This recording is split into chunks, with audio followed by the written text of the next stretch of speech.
So the Fever get another win, and now they're 17-8 in the last 25 games after starting 1-8 to start the season.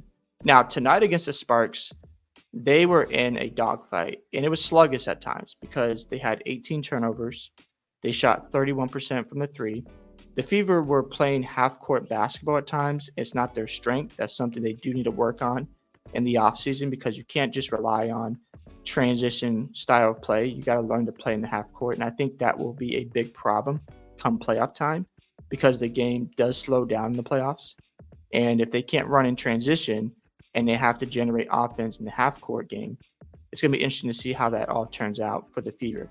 But nevertheless, you look at what the Sparks did. They did a great job staying in this game. They battled, they fought hard, they missed some shots as well, but they played to the end against the Fever, so credit to them for being competitive and making this a game. And just looking at the stats in this game, we're going to start with the Sparks first. Hamby was solid. I know she could have shot the ball better. She shot 6-15 from the field, but she had the 5 assists, she had the 3 steals, and the 7 rebounds. So there was other things she was doing on the court that made an impact. And then you come down to Stevens. She had 13 points, 11 rebounds. She shot 3 of 6 from 3. The Fever just kept leaving her open from 3, and she was just knocking them down left and right. And I'm like, are you going to guard her eventually? Because she's going to burn you if you keep leaving her open. And she was solid for the most part, hitting her 3-point shots, crashing the glass, and just contributing for the Sparks. And then you look at Jackson. She's one of their top rookies. She's been great this season, but she struggled in this game. She was 2 of 11 from the field, 5 points. And when you're going up against Caitlin Clark, you want to show up in these games because you want to be in those conversations with Angel Reese and Caitlin Clark. Unfortunately, the Sparks haven't been good this season, but I think Jackson is a great player and she'll only get better from here on out. And then, of course, Odyssey Sims. She was really big in the fourth quarter. She had a couple of key steals against Caitlin Clark that kept the Sparks in the game. They weren't always finished on the other end, but it kept the game tight. She had her 20 points. She shot 7 of 13 from the field, made most of her free throws, had 6 assists, and of course, the 2 steals against Clark. I thought she was big down the stretch and really made it hard for the Fever to pull away. The biggest storyline of this game is the bench production because the Sparks had a total of 32 bench points. The Fever, I believe, had 10 points. And one of the biggest concerns I have for the Indiana Fever is their depth. They don't have a good backup point guard. They don't have enough athletic wings. I think that's going to catch up to them in the playoffs. Not to take away anything from Mitchell, Clark, and Boston, but when it comes to the playoffs, you need a solid 8-man rotation. And if you're playing your top players a lot of minutes, they might get tired down the stretch.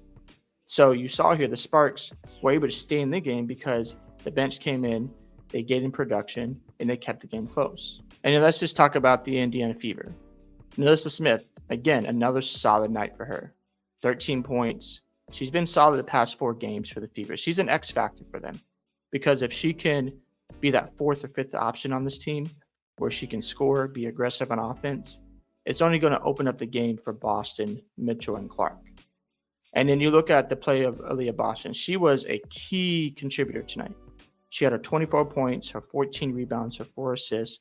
Yes, she had some missed layups, but at the same time, they were playing through Aaliyah Boston. Shout out to Chrissy Sides for making that adjustment because she had it going tonight. And she did her thing, and we got to give credit to Chrissy Sides when she's making those right decisions in the game. And Aaliyah Boston was just great tonight for the Fever. It's good to see her bouncing back. She had a couple games where she scored 7 points in back-to-back games. So to see her go out there and hoop tonight was just big for her confidence and continuing to build the momentum as the Fever continue to win games. Looking at Kelsey Mitchell here, she had 18 points. She wasn't efficient from the 3, but, I think she had, 5 points in the first quarter, 5 in the second, 4 in the third quarter, and then it was like 4 in the fourth quarter. Wasn't her best night overall because she usually scores like 25 to 30 points a night, but she did enough just to keep the Fever at a distance between the Sparks. If she didn't have her 18 points, they probably don't win this game. I think Aaliyah Boston's contribution was bigger because if she doesn't have the 24 points, the Fever are not winning tonight. And let's just talk about Lexi Hall down the stretch because she was really big for the Fever. Without her contributions today, the Fever are not winning, in my opinion, because that rebound down the stretch, it was 87-84, under a minute to go. If the Fever do not get that offensive rebound, the Sparks now have another chance to go and tie the game. So Hall getting that rebound and drawing a foul, making both her free throws, pretty much sealed the game. But just making that play helps the Fever overcome their offensive struggles down the stretch. And you need a play like that when you're struggling, because if you have somebody like Hall who can get you a key rebound, make a key play on defense, or just make a key shot, you need that for your team, because you can't always rely on Mitchell, Boston, Clark to bring it every night, because one of them could struggle. And if you get that play down the stretch, it helps you overcome what's going on with your offense and you pull away at the end. And that's what you saw here with the Fever. And let's talk about Caitlin Clark, because obviously people are going to say, well, she's stat padding because she got that rebound to get the triple double without 12, 13 seconds left in the game. But here's the reality. When it comes to stat padding, everyone does it, right? And I think when it comes to Angel Reese, the reason why she got so much criticism is because she's doing it in games where it's a blowout. And it's obvious she's trying to make her numbers look better.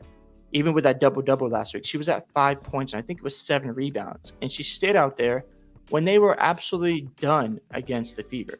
And she was doing that against third stringers. It was just ridiculous. Even the game against the Aces, she stayed out there as well to get more rebounds and more points down the stretch. And the game was over against the Aces. The difference is the game is still close, right? Obviously, a 7-point game doesn't mean it's over. And just because Caitlin Clark wants to be out there getting another rebound, cool, okay. The game is still within striking distance. The Sparks could have made it closer down the stretch. Who knows? But people get mad about, oh, y'all have this energy for Angel Reese. But the reality is she does it in situations that doesn't make sense, where the game is over and it's just obvious she's trying to make her numbers look better. And we don't want to talk about how the Chicago Sky keep losing games constantly. And Angel Reese is supposed to be this player to help lead the offense, but it's clear she's not a reliable option on that end. They need Kennedy Carter out there. She's been hurt. I know she's sick right now. Hopefully she gets better. But it's so obvious to us right now that Angel Reese has work to do on offense. Caitlin Clark is on a different level. If you want to hate on Caitlin Clark, have fun with that. You know, she's going to continue to shine and help the Fever win games and continue to elevate that franchise. While Angel Reese needs another option out there on offense right now. It's pretty clear to me that when it comes to the offensive games, the gap is huge between Caitlin Clark and Angel Reese, and it's not even close. And no matter how many rebounds you get, how many blocks, or how good you are on defense, if you cannot score, then you're not going to win. You got to outscore your opponent, and it's obvious right now that Angel Reese is not on Caitlin Clark's level when it comes to scoring the basketball. Hope you guys enjoyed this video today. Love to hear your thoughts on Caitlin Clark with another triple-double. Don't forget to like and subscribe to the channel, and I'll see you in the next one.